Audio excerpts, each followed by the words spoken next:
to stuff my face with fish and chips, and if you are the same way, you are gonna love this next place that I'm going to. I'm going over to Sea Witch Fish and Chips today to eat some fishies and potatoes.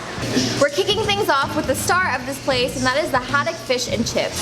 The haddock that they use comes from the northern Atlantic, and the batter that they fry it in is something that is very simple. All it really is flour, some baking powder, salt, and water. But they hand beat that batter so it becomes like really light and fluffy.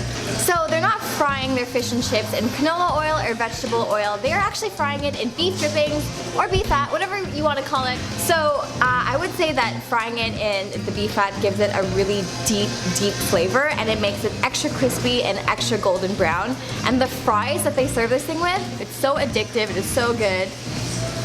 And I'm just gonna eat one now. If you don't want the standard fish and chips, the halibut cakes are your next best option. So the inspiration behind this comes from South African or Dutch croquettes.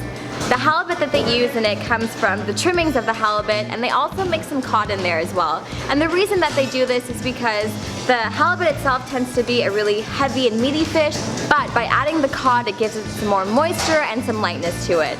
So aside from the fish that they have in there, they also mix in some potatoes, some eggs to bind it all together, and pureed onions and seasoning. And then to top it all off, they have a nice panko crust on the outside, which makes it extra crispy. Like I mentioned before, the french fries that they serve up here are freaking phenomenal, but if for some reason you want a different side, I would highly recommend the onion rings.